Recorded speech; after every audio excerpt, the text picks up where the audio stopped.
어제 일본 서남부 쪽하고 중부 쪽에 2시간 약 48시간이 전체로 합치면 얼마나 비가 하늘이 뚫린 듯이 와가지고 44명이 죽고 50명 넘게가 행방불명이 됐다라고 뉴스에 나왔습니다. 제가 수원에 있었는데 우리도 비가 많이 와서 수원에 제가 합신 들어갈 때 심었던 나무가 이렇게 커졌는데 그 나무가 쓰러졌습니다. 바닥이, 지하 바닥이 다 물바다가 됐습니다. 얼마나 비가 많이 왔는지. 앞뒤를 보시면서 한번 인사했습니다. 살아 계셨습니까? 잘 계셨습니까? 한번 인사했으면 좋겠습니다.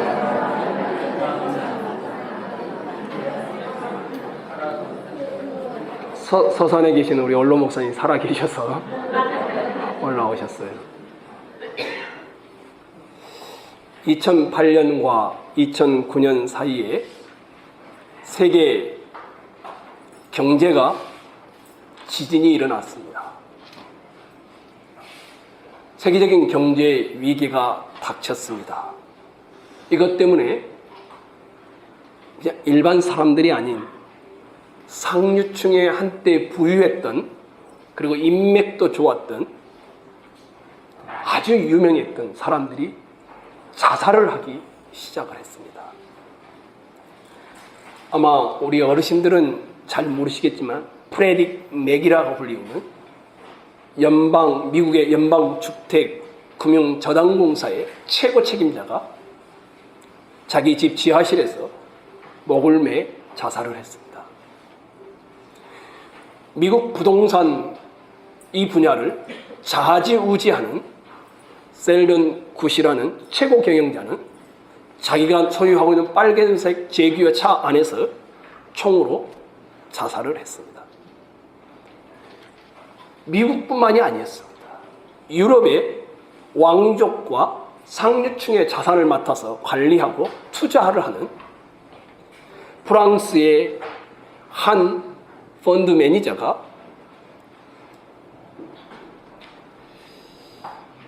14억 달러라는 엄청난 돈을 잃고 나서 자기 사무실에서 스스로 손에 그어서 자살을 했습니다. HSBC라는 큰 은행이 있습니다. 세계적인 은행입니다. 이 은행의 덴마크의 한 간부가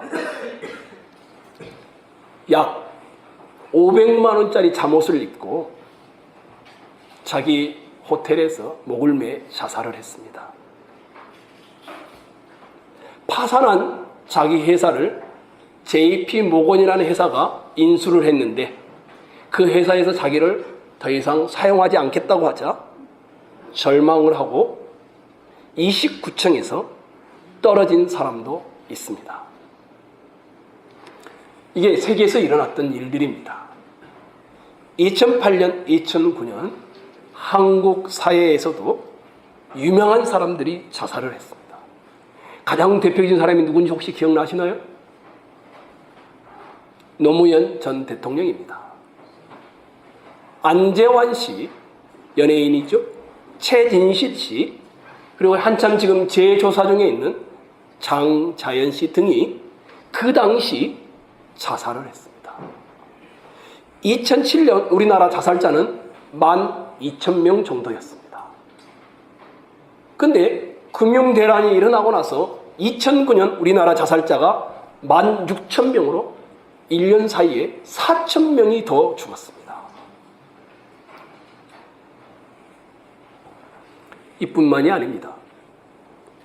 정부는 국제통화기금 IMF에 200달러의 차관을 요청하기로 했습니다. 1997년 11월 21일 오후 10시 당시 임창열 국제경제부총리 겸 재정경제원 장관이 심야 발표가 나왔습니다.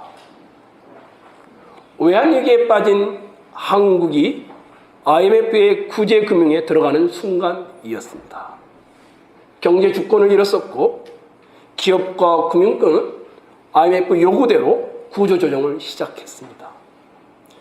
그 당시 있었던 실업자 말고 이 IMF 때문에 실업자가 거리로 100만 명이 뛰쳐나왔습니다. 그리고 투신 자살이 이어지기 시작했습니다. 약 50% 가까운 자살자가 그 전해보다 늘어났습니다. 한국은 그때부터 10,000명이 넘는 사람들이 매년마다 자살을 하기 시작했습니다. 2008년과 2009년 사이, 그리고 1997년과 1998년 사이 실업자들과 경기 침체가 일어나면서 사람들이 자살하는 모습을 보게 되었습니다. 이것 때문에 우리까지도 이제 하나 사실을 알게 되었습니다. 한국인뿐만 아니라 세계인들이 인생의 목적이 풍요를 추구하고 있다는 사실을 그때서 비로소 알게 되었습니다. 또 하나 알게 된 것이 있습니다. 많이 가진 사람은 이뤄도 괜찮을 것 같다는 생각을 했는데 그 상류층들이 다 자살하는 것을 보면서 이 사회는 탐욕의 문화가 뿌리 깊이 자리 잡고 있구나. 이것을 알게 되었습니다. 알렉시 드 토크빌이라는 프랑스 철학자가 많은 사람들이 자살한 걸 보면서 비꼬는 말을 했습니다. 이렇게 말을 했습니다. 넘치는 풍요 속에서 한시도 떨쳐버리지는 못하는 기이한 멜랑콜리 같은 사회. 이렇게 말을 했습니다. 사람은 일을 열심히 해서 잘 살아보려고 했는데 이 잘 살아보려고 하는 것 때문에 사람들이 자살하고 죽어나가는 것을 보면서 멜랑콜리라고 비웃듯이 표현을 한 것이었습니다. 이 철학자는 이런 말을 합니다. 사람들이 세상에서 완전한 기쁨을 찾으려고 하다가 그 마음을 채울 수 없기 때문에 자살을 선택했다. 슬픔과 절망은 다른 것입니다. 아시죠? 슬픔은 뭡니까? 위로할 수 있는 고통입니다. 여러 가지 가운데 좋은 것 하나를 잃었으면, 예를 들면 명퇴를 당했습니다. 근데 집에 왔는데 아빠 힘내세요. 우리가 있잖아요. 자녀들이 이렇게 말하면 다시 힘을 얻고 내가 어떻게든지 버텨야지. 가족을 통해서 위로를 받는 겁니다. 이것은 슬픔입니다. 절망은 그런 게 아닙니다. 이것을 잃어버리면 자기 목숨을 잃어버린 것과 똑같은 것이 절망입니다. 경제 활동이 수입이 안정적으로 공급될 때에는 밖으로 전혀 드러나지 않습니다. 경기가 하락하고 수입이 없어지고 실패를 하게 되고 명퇴를 당하게 되고 삶이 좌절이 찾아와 절망으로 이어날 때 일어나는 일들이 기이한 멜랑콜리 같은 이상한 일이 일어나게 되어지는 것입니다.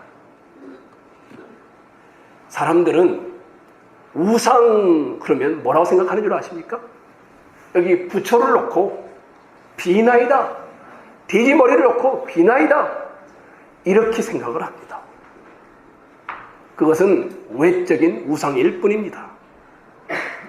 사람 내면에는 모두가 다 한 가지 이상의 우상을 가지고 있습니다. 우상이란 하나님보다 더 중요하게 여기고 있는 모든 것이 다 우상입니다. 여러분의 마음과 여러분의 생각을 가장 많이 지배하는 것이 무엇인지를 한번 생각해 보십시오. 하나님만이 줄 수 있는 영역을 다른 데서 찾으려고 하는 것이 우상입니다. 저는 오늘 그 중에 하나인 첫 번째 우상에 대해서 여러분과 살펴보려고 합니다. 권투 아시죠? 권투에 중요한 경기가 있기 전에 하는 것을 전초전이라고 합니다. 이쪽 링에 누가 있냐면 하나님을 대표하는 모세와 아론이 있습니다. 이쪽에는 사단을 대표하는 바로와 그 신하들이 있습니다. 바로가 말을 했습니다. 야, 모세, 아론, 하나님으로부터 온 증거를 대봐.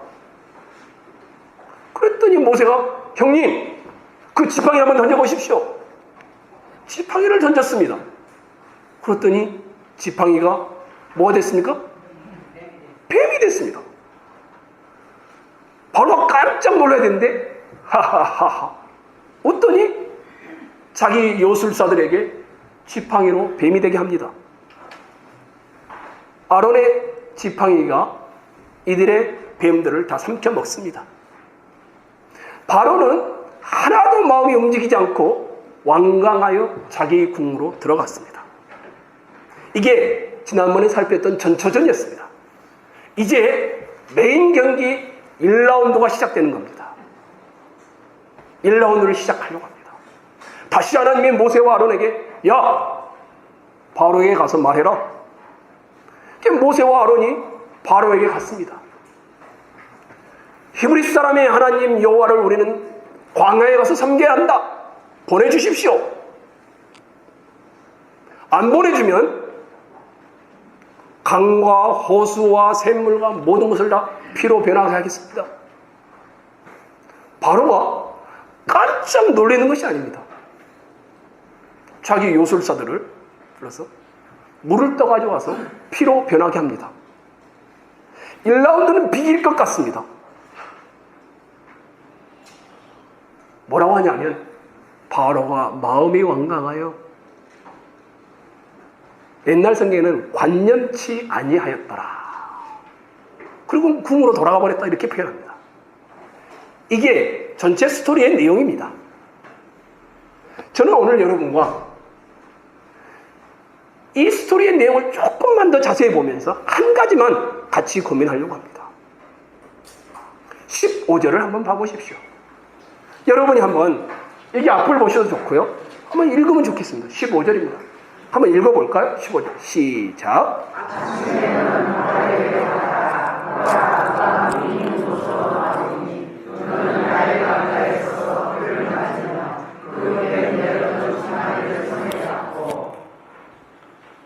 분명히 바로가 궁으로 들어갔는데 지금 1라운드 장소가 어디라고 나오냐면 물가라고 나옵니다. 물가인데 어느 물가라고 나오냐면 나일강이라고 말합니다. 나일강에서 바로가 뭘 했을까? 그것도 시기가 언제냐면 어디라고 합니까? 아침이라고 말합니다. 16절을 한번 보여주세요. 그에게 이르기를 히브리 사람의 하나님 여호와께서 나를 왕에게 보내어 이르시되 내 백성을 보내라 그러되 그러면 그들이 광야에서 나를 섬길 것이다. 이 섬기다라는 단어는 예배하다라는 단어입니다. 그러니까 15절을 유추할 수 있는 겁니다. 바로가 15절에 산보를 하고 있었던 것이 아닙니다. 몸이 더러우니까 아침 일찍 목욕하고 있었던 것도 아닙니다. 물이 얼마나 불었나 측량하고 있었던 것도 아닙니다. 아침에 바로는 이 나일강에서 뭘 하고 있었을까요? 예배를 하고 있었습니다. 예배를 하고 있는 그 바로와 그 신하들 앞에 모세와 아론이 찾아가서 우리는 예배하지 않습니다. 히브리 사람의 하나님께만 예배할 겁니다. 보내주십시오. 이렇게 말을 하는 것입니다.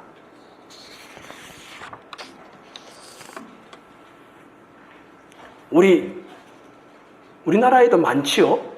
김금혜 목사님이 섬기는 동해 찬빛교회도 해년마다 그 배를 타고 나가서 선상제를 지낸다고 합니다. 제주도도 그렇죠. 바다의 신에게 물고기를 잘 잡게 해주십시오. 이렇게 선상제. 우리 청량리동 저쪽 조그마한 공원에 하나 있죠. 거기서도 선상제는 아니고 신령제인가요? 예, 그걸 지냅니다. 지금 이 바로가 나일강강에서 이른 아침에 자기 신하들과 군사들이 있는 곳에서 나일강 앞에 예배를 하고 있는 겁니다. 신령제를 지내는 겁니다. 근데 그 신령제를 지내고 있는데 모세와 아론이 노예 민족 아닙니까? 가서는 우리는 나일강에게 절하지 않습니다. 히브리 사람의 하나님 여호와께 절하여 예배하겠습니다. 보내어 주십시오. 이렇게 말을 하고 있는 겁니다. 그 당시 나일강은 어떤 강이었을까? 애굽의 생명줄이었습니다. 홍수가 일어나고 범람해야만 하류 쪽에는 비옥한 흙과 물이 공급되므로 풍요를 가져오는 농사가 발달하게 됩니다. 그래서 애굽 사람들은 나일강을 신으로 숭배했고 나일강의 범람은 신의 능력이 나타나는 것으로 믿었고 그 중심에 마트라는 신이 이 나일강의 신이라고 여겼고 그 마트 신을 대리하는 사람이 누군가 하면 바로였습니다. 그러니까 이들은 마트라는 신을 경배하는 이유는 딱 한 가지였습니다. 우리에게 풍요를 가져다 주는 신이여, 이것이었습니다.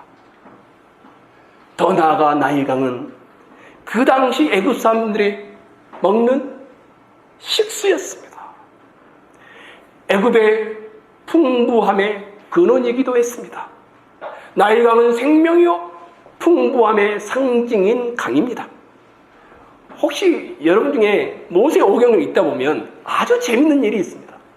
이스라엘 백성들이 애굽에서 나와 출애굽을 했는데 광야에서 불평합니다. 모세를 하면 막 원망합니다. 적과 꿀이 흐르는 애굽 땅에서 우리를 나오게 하더니 이 개고생을 하게 하는구나. 모세를 죽이려고까지 합니다. 그때 그 애굽에 이들이 표현한 내용은 적과 꿀이 흐르는 애굽 땅을 나오겠다. 그만큼 애굽은 풍요가 넘쳐났습니다. 그 근원이 어디였습니까? 나일강이었습니다. 그런데 한번 생각을 해보십시오. 이 생명의 근원인 나일강을 신격화해서 바로와 대리해서 제사를 지내고 있는데 모세와 아론이 가서 이 나일강을 피로 변하게 하겠다. 그러면 뭘 말하는 겁니까? 애굽의 생명줄이 나일강이 아니라는 사실을 보여주는 것 아니겠습니까? 바로가 그들의 신이 아니라는 것과 바로 뒤에 있는 마트도 참 신이 아님을 드러내는 것이었습니다. 나일강이 피가 되면 어떻게 될까요? 다 피로 변해버렸다. 생명력이 없겠지요. 또 물을 마실 수가 있을까요? 없지요. 고기들이 살 수 있을까요? 못 살지요. 곡물을 자라게 할 수 있을까요? 못 자라지요. 무용지물이 되어버리는 것입니다. 바로 이렇게 나일강을 경배할 때 나일강을 보게 함으로써 히브리 사람의 하나님이 그들이 섬기는 나일강을 쳐서 피로 변하게 하는 능력의 참 하나님을 보여주는 것이었습니다. 19절을 한번 봐보시면 좋겠습니다. 19절입니다. 한번 읽겠습니다. 19절 시작.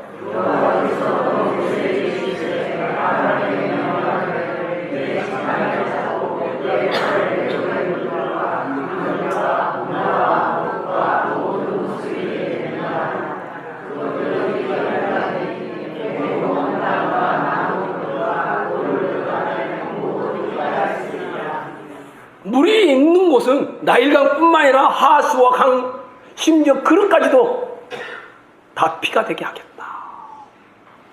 나일강에 대한 징벌이죠. 그러면 애굽 사람들은 뭘 생각해야 됩니까? 내가 생명줄로 여겼던 풍부함의 근원으로 여겼던 나일강이 아니네, 마트 신이 아니네, 이런 생각을 해야 했습니다. 그런데 어떻게 한 줄 아십니까? 그 마트 신을 대변하는 바로가 22절 한번 봐보십시오. 애굽 요술사들도 자기들의 요술로 그와 같이 행함으로 바로의 마음이 완악하여 그들의 말을 듣지 아니하니 여호와의 말씀과 같더라. 바로가 돌이켜 궁으로 들어가고 그 일에 뭐라고요? 관심을 가지지도 아니하였고. 모세와 아론처럼 바로의 마술사들도 그들의 술법에 따라 물이 피가 되게 합니다. 이로 인해서 바로는 마음이 완강하여 듣지 않고 궁으로 들어가 버립니다. 그리고 관심을 두지도 않았다, 이렇게 말합니다. 이 바로의 마음이 완강했다, 이 표현을 다르게 표현하면 마음이 거칠었다, 이런 의미입니다. 또는 거친 상태를 유지하고 있다. 25절 한번 보십시오. 피로 변한 지가 며칠이 지났다고 합니까? 여호와께서 나일강을 치신 후 이래는 며칠입니까? 7일입니다. 이 7일 동안 바로의 마음은 돌이키지 않았습니다. 애굽에 주어진 풍요가 하나님의 손이 아니라 바로는 여전히 자기의 신 마아트의 손이라고 믿었기 때문이었습니다. 마음이 완고하면, 마음이 닫혀 있으면 절대 받아들이지 않습니다. 7장부터 13장 사이에 마음이 완고하다는 표현이 정확하게 7번 등장합니다. 다 바로와 애굽을 향하여 주어지는 말이었습니다. 반대되는 단어가 있습니다. 17절로 다시 한번 가보겠습니다. 여호와가 이같이 이르노니 쭉 내가 이로 말미암아 나를 여호와인 줄 알리라. 볼지언 내가 내 손에 지팡이로 나일강을, 그 다음에 뭐라고 되어 있습니까? 치면. 17절에 그렇게 되어 있습니다. 친다라고 되어 있습니다. 20절 한번 봐보십시오. 바로와 그의 신하의 목전에서 지팡이를 들어 나일강을 치니, 이렇게 되어 있습니다. 25절도 한번 봐보십시오. 여호와께서 나일강을 치신 후, 이렇게 되어 있습니다. 17절과 25절은 하나님께서 치신 것으로 표현하고 있고, 20절은 분명치 않으나 아론이 지팡이를 치신 것으로 나오고 있습니다. 하나님께서 모세나 아론을 들어서 직접 치시는 일을 하고 있음을 보여주는 겁니다. 치는데 바로의 마음은 듣지를 않습니다. 바로가 돌이켜 궁으로 들어가고 그 일에는 관념치 아니하였다. 옛날 성경이 그렇게 되어 있습니다. 여전히 풍요가 이스라엘의 하나님으로부터 오는 것이 아니라 나일강의 주인인 마아트로부터 온다라는 이 생각을 버리지 않았다라는 말입니다.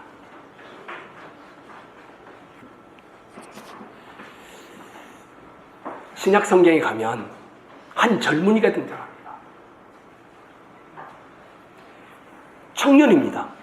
근데 이 젊은이는 부자였습니다. 게다가 이 젊은이는 공무원이었습니다. 우리 좋아하잖아요, 공무원. 게다가 이 젊은이는 경건한 종교인이었습니다. 어렸을 때부터 계명을 다 지킨 사람이었습니다. 게다가 이 젊은이는 예수님께 찾아와서 예수님, 선생님, 어떻게 하면 영생을 얻습니까? 이렇게 물었던 사람입니다. 중간에 여러 대화가 좀 다 생략하고 예수님이 이 젊은이가 뭐라고 한 줄 아십니까? 젊은이, 내 소유를 팔아 가난한 자에게 주라. 그리하면 하늘에서 보화가 내게 있으리라. 그리고 와서 나를 따르라. 내 소유를 팔라, 이 말은 단순히 재산을 팔라라는 말이 아니었습니다. 이 청년은 재산만 많은 것이 아니라 영육간의 모든 것을 두루 다 갖추고 있었습니다. 모자란 것이 없는 부자였습니다. 내 소유를 팔라, 이 말은 너의 인생에 예수고 수고에 축적해 모든 것을 내놓아라. 애지중지하고 있는 것들을 다 버려라. 그리고 나를 따라오라. 이런 말이었습니다. 그렇게 영생을 갈망했던, 멋있는 청년, 어렸을 때 계명을 지켰던 그 청년, 그 예수님께서 영생을 어떻게 얻습니까? 물었던 그 청년, 어떻게 해야 예수님이 이 말씀을 하시죠? 이렇게 되어 있습니다. 그 청년이 재물이 많음으로 이 말씀을 듣고 근심하며 가니라. 예수님의 말을 이해하기는 했는데 나는 여전히 재물을 의지하여 인생을 살겠다. 그러고는 돌아갔다라고 말하는 겁니다. 갈망하는 영생을 주실 예수님께서 스스로 발길을 돌려버리는 이 청년, 그 이유가 겉모양은 예수님을 찾아와 영생을 추구했는데 속을 들여다보니까 저 청년의 신은 누구였냐면 재물이었습니다. 겉모습은 그럴싸한 목사였고 장로였고 권사였고 집사였는데 속에 보니까 재물이 많음으로 이 말씀을 듣고 근심하며 가더라.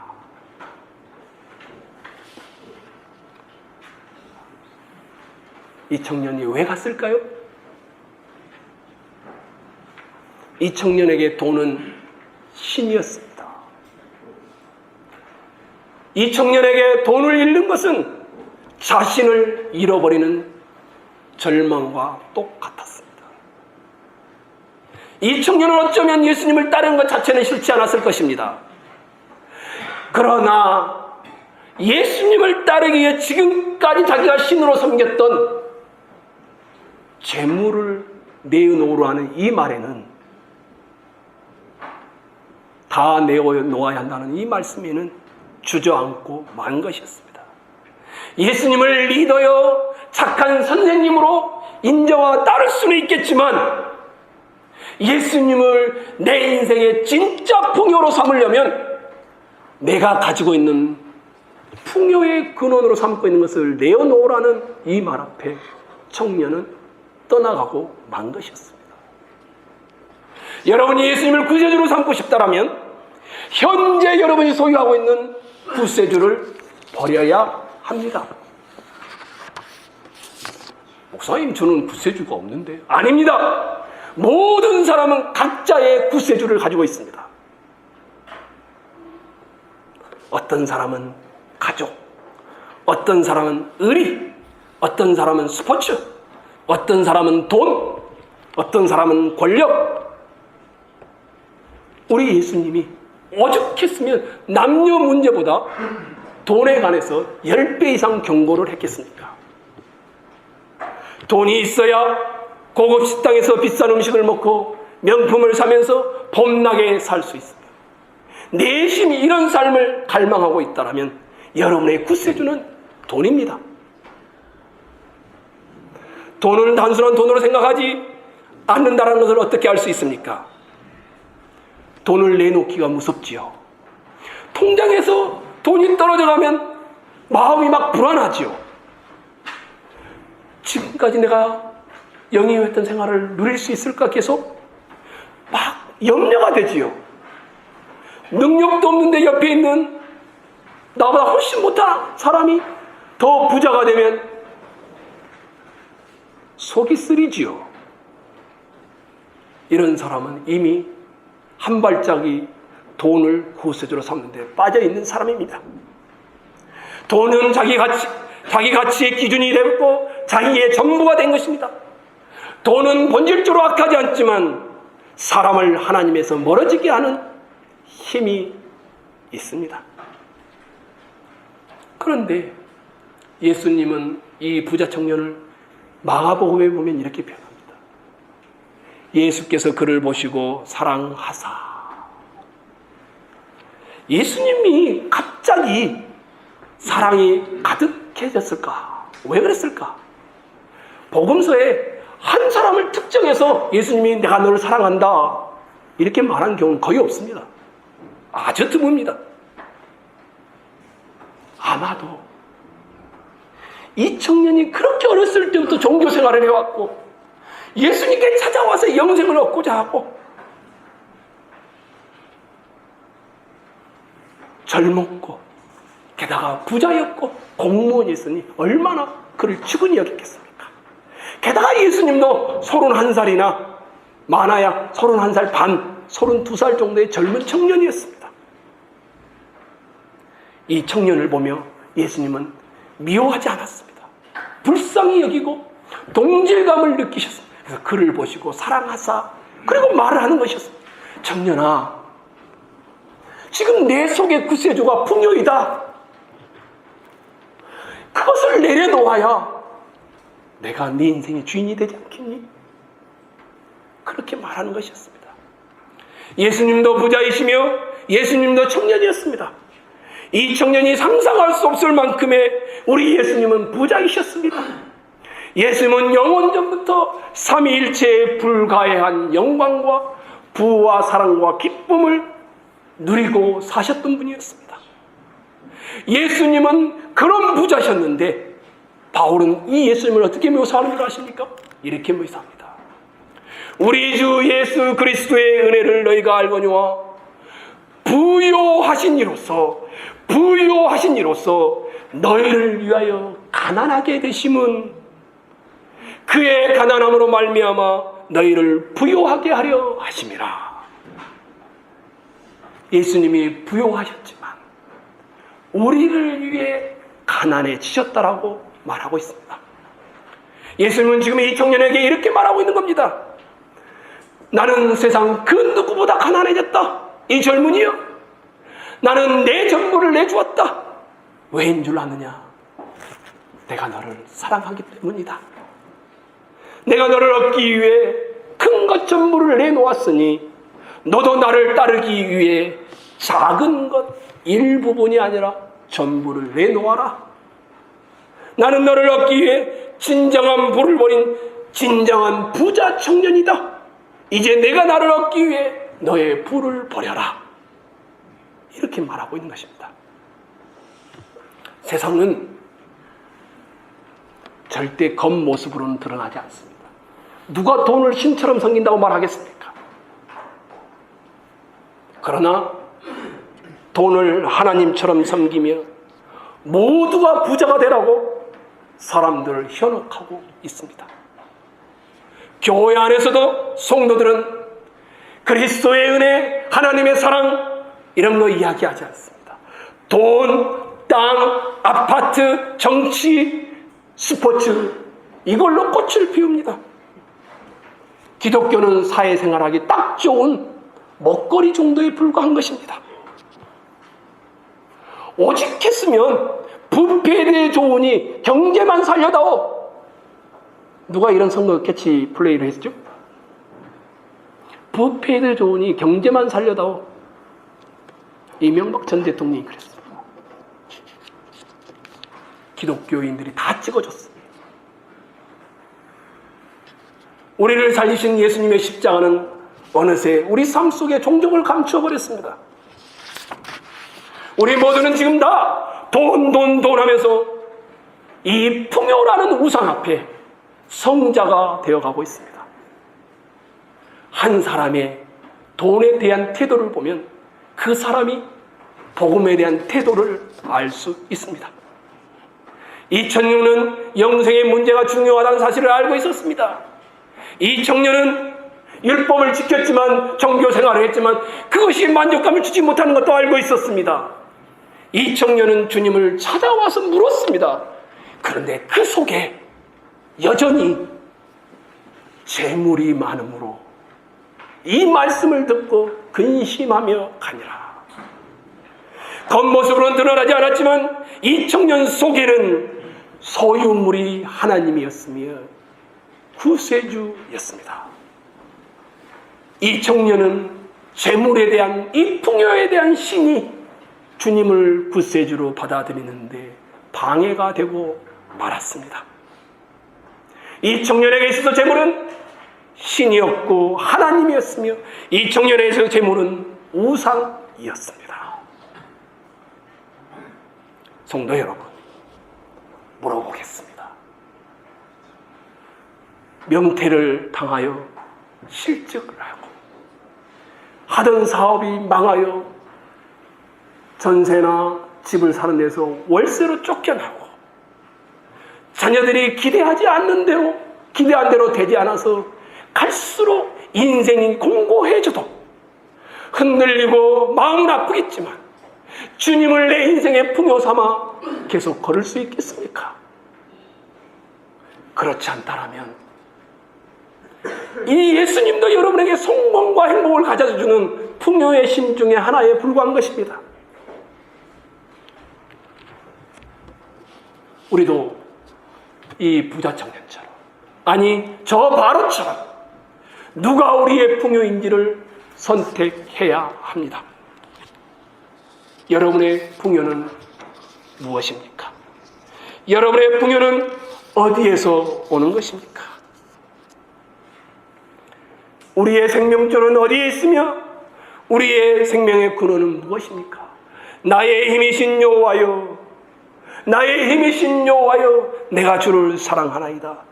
여호와는 나의 반석이시요 나의 요새시요 나를 건지시는 이시요 나의 하나님이시요 내가 그 안에 피할 나의 바위시요 나의 방패시요 나의 구원의 뿌리시요 나의 산성이시로다. 시편 18편 1절로 2절의 다윗의 고백입니다. 여호와가 이 쫓겨져 있는 삶의 자리에서 자기의 생명줄이다라고 고백하는 것이었습니다. 인생의 끝부분이라고 말합니다. 여호와는 나의 목자시니 내게 부족함이 없으리로다. 그가 나를 푸른 풀밭에 누이시며 쉴 만한 물가로 인도하시는도다. 내 영혼을 소생시키시고 자기 이름을 위하여 의의 길로 인도하시는도다. 내가 사망의 음침한 골짜기로 다닐지라도 해를 두려워하지 않을 것은 주께서 나와 함께 하심이라.